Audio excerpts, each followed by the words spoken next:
नमस्कार साथियों, स्वागत है आप सभी का। इस वीडियो में हम चर्चा करेंगे मैथ विषय में दैनिक पाठ्य योजना किस प्रकार से बनाएं। तो अंत तक बने रहेगा हमारे साथ। दोस्तों, सबसे पहले बात करें दैनिक पाठ्य योजना डायरी की, तो ये डायरी आपको कॉलेज से प्राप्त हो जाती है और इसमें आपको लगभग 20 लेसन प्लान बनाने होते हैं। तो किस प्रकार से हमें लेसन प्लान बनाने हैं वो हम देखेंगे। सबसे पहले आपको या तो डायरी मिल जाती है कॉलेज से, तो उसमें फॉर्मेट बना हुआ होता है। अगर नहीं बना हुआ होता है फॉर्मेट तो आपको बनाना होता है फॉर्मेट। वो इस प्रकार से बनाना होता है। सबसे पहले आपको लिखना होता है दैनिक पाठ्य योजना, कितने नंबर की दैनिक पाठ्य योजना आप बना रहे हो। उसके बाद दिनांक, कक्षा, कालांश, दिनांक जिस समय आपकी इंटर्नशिप चल रही होती है वही दिनांक लिखनी होती है, यानी कि जो लेसन प्लान आप जिस कक्षा में प्रस्तुत कर रहे हो स्कूल में, तो वही दिनांक यहाँ पे लिखनी होती है। इसके बाद प्रकरण है आंकड़ों का प्रबंधन और विषय है गणित। विषय गणित में आंकड़ों का प्रबंधन टॉपिक है। तो किस प्रकार से आपको लेसन प्लान बनाना है। सबसे पहले आपको लिखना उद्देश्य अपेक्षित व्यवहारगत परिवर्तन ज्ञानात्मक छात्र आंकड़ों का प्रबंधन का प्रत्यय स्मरण कर सकेंगे। छात्र आंकड़ों का प्रबंधन का प्रत्यय विज्ञान कर सकेंगे। अवबोध छात्र विभिन्न प्रकार के आंकड़ों के प्रबंधन का वर्गीकरण कर सकेंगे। छात्र विभिन्न प्रकार के आंकड़ों के प्रबंधन को पहचान सकेंगे। ज्ञानोपयोग छात्र आंकड़ों के प्रबंधन से प्राप्त ज्ञान का उपयोग उच्च अध्ययन में कर सकेंगे। छात्र आंकड़ों के प्रबंधन से प्राप्त ज्ञान का उपयोग दैनिक जीवन की नवीन परिस्थितियों में कर सकेंगे। कौशल छात्र आंकड़ों के प्रबंधन के विषय में कुशलता अर्जित कर सकेंगे। छात्र आंकड़ों के प्रबंधन से संबंधित रेखा चित्र बनाकर सारणी तैयार कर सकेंगे। अभिरुचि छात्र आंकड़ों के प्रबंधन के विषय में कुशलता अर्जित कर सकेंगे। छात्र आंकड़ों के प्रबंधन से संबंधित घटित घटनाओं पर आपस में विचार विमर्श कर सकेंगे। अभिवृत्ति छात्र आंकड़ों के प्रबंधन के प्रति सकारात्मक दृष्टिकोण का विकास कर सकेंगे। छात्र आंकड़ों के प्रबंधन के प्रति वैज्ञानिक दृष्टिकोण का विकास हासिल करने की दक्षता प्राप्त कर सकेंगे। इसके बाद आगे चर्चा करते हैं शिक्षण सहायक सामग्री। तो इसमें क्या क्या लेते हैं, लपेट फलक, चौक, डस्टर, संकेतक आदि। और पूर्व ज्ञान की बात करें, पूर्व ज्ञान छात्र आंकड़ों के प्रबंधन के बारे में सामान्य जानकारी रखते हैं। शिक्षण विधि प्रविधि, विधि प्रविधि में प्रश्नोत्तर विधि और व्याख्यान विधि होती है। दोस्तों, पुराने पैटर्न के अनुसार विधि प्रविधि हम यहीं पे लिख देते हैं, लेकिन अभी नए पैटर्न के अनुसार एक कॉलम और बना लेते हैं। हम प्रस्तुतिकरण करते हैं जब, तो वहाँ पे भी बना सकते हो आप। जो नए लेसन प्लान है तो वहाँ पे जाके देख सकते हो किस प्रकार से हमें ऐड करना है ये विधि प्रविधि का कॉलम। अगर नहीं करते हो तो यहाँ पे भी लिख सकते हो, कोई भी समस्या नहीं है। सबसे पहले प्रस्तावना प्रश्न। तो प्रस्तावना प्रश्न हमें 5 ही प्रस्तावना प्रश्न करने होते हैं। दोस्तों, यहाँ पे एक क्वेश्चन ज़्यादा किया हुआ है तो गलत है यहाँ पे। तो 5 ही क्वेश्चन करने होंगे हमें, और क्वेश्चनों में तारतम्यता होना जरूरी है और सरल से कठिन की ओर क्वेश्चन होने चाहिए। दोस्तों, यहाँ पे अगर 5-6 क्वेश्चन है तो आपको पहला क्वेश्चन हटा देना है, दूसरे क्वेश्चन से स्टार्ट करना है, तो आपकी 5 क्वेश्चन हो जाएंगे। तो इस तरह से आपको बनाना है। हम अपने आसपास किस तरह की तालिकाएं एवं आलेख हम अपने आसपास किस तरह की तालिकाएं एवं आलेख किस में देखते हैं। कई तरह के समाचार पत्र, पत्रिका, दूरदर्शन आदि में। समाचार पत्रों पत्रिकाओं से हमें किसकी जानकारी मिलती है, सूचनाओं की जानकारी। सूचनाओं की जानकारी से हम कितनी तरह से एकत्रित कर सकते हैं। सूचनाओं की जानकारी को हम कितनी तरह से एकत्रित कर सकते हैं, 2 तरह से। 2 तरह की सूचनाएं कैसी होती है, प्राथमिक व द्वितीयक। प्राथमिक व द्वितीयक आंकड़ों का क्या करना चाहिए, आंकड़ों का प्रबंधन। आंकड़ों के प्रबंधन के बारे में आप क्या जानते हैं। तो ये हो जाएगा समस्यात्मक प्रश्न। इसके बाद उद्देश्य कथन करना है।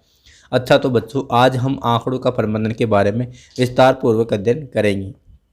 प्रस्तुतिकरण, यहाँ पे 5 कॉलम होते हैं। वैसे तो एक कॉलम नहीं है यहाँ पे। विधि प्रविधि वाला जो मैं बता रहा था वो आप देख सकते हो। मैंने अभी वीडियो भी बनाया कि किसी भी विषय में दैनिक पाठ्य योजना डायरी की शुरुआत किस प्रकार से करें और किस प्रकार से बनाए, तो उसमें देख सकते हो। उसमें आसानी से समझ में आ जाएगा। कुछ ही नहीं करना है। इसमें छात्र क्रियाएं है, इसके बाद में एक कॉलम और छोटा सा कॉलम बना देना है विधि प्रविधि का। जब हम क्वेश्चन करते हैं तो वो विधि हो जाएगी प्रश्नोत्तर विधि, और जब व्याख्या करेंगे तो व्याख्यान विधि। पहला शिक्षण बिंदु है बारंबारता बटन। इसके लिए हमें 3 विकासात्मक प्रश्न करने होंगे। 1 2 4 3 2 1 2 2 4। आंकड़ों में कितनी बार आया है, 3 बार। जितनी बार कोई एक विशिष्ट प्रविष्ट आंकड़ा क्या दर्शाता है, बारंबारता बटन के बारे में आप क्या जानते हैं, ये हो जाएगा निरुत्तर। इसके बाद छात्र अध्यापिका कथन। या छात्र अध्यापक कथन। अतः उदाहरण द्वारा स्पष्ट कर सकते हैं कि प्रत्येक प्राप्तांक के सामने लिखी मिलान चिन्हों की संख्या से हमें उस प्राप्तांक को प्राप्त करने वाले विद्यार्थियों की संख्या का पता चलता है। छात्र ध्यानपूर्वक सुनेंगे एवं देखेंगे।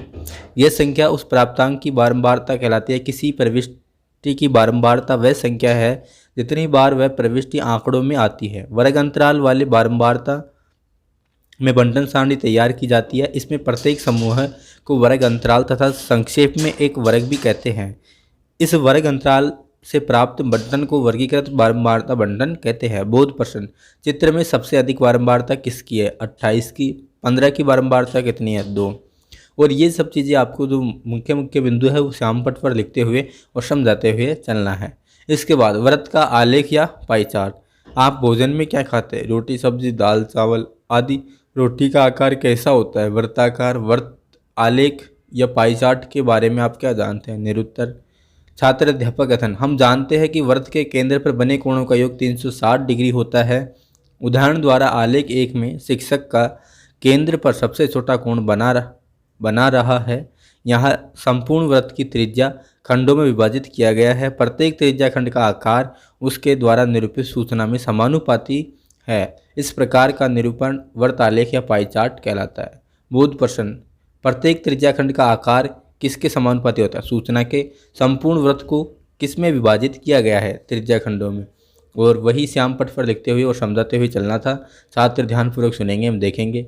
और इसके बाद यहाँ पे ये जो मिनीचर चिपका रखे हैं ये आपको भी चिपकाने हैं। मिनीचर इस प्रकार से सारणी बना के यहाँ पे चिपकाना है। और जब आप प्रस्तुत करते हो कक्षा में तो आपके पास चार्ट होता है तो उसके ऊपर आप ये बना के ले जाते हो और वहाँ पे बच्चों को आसानी से दिखा देते हो। तो ये सभी ये मिनीचर आपको स्टेशनरी की दुकान पे मिल जाएंगे, तो वहाँ से लाके आपको चिपकाने हैं।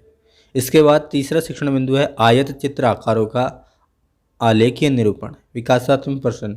बहुफलक में कितनी भुजाएं होती है? 3 या 4 से अधिक। 4 रेखाखंडों से घिरी ठोस आकृति को क्या कहते हैं? चतुर्भुज, आयत, वर्ग आदि। आयत का चित्र या आंकड़ों का आलेखीय निरूपण के बारे में आप क्या जानते हैं? ये हो जाएगा निरुत्तर। इसके बाद छात्र अध्यापिका कथन या छात्र अध्यापक कथन करना है वापिस से।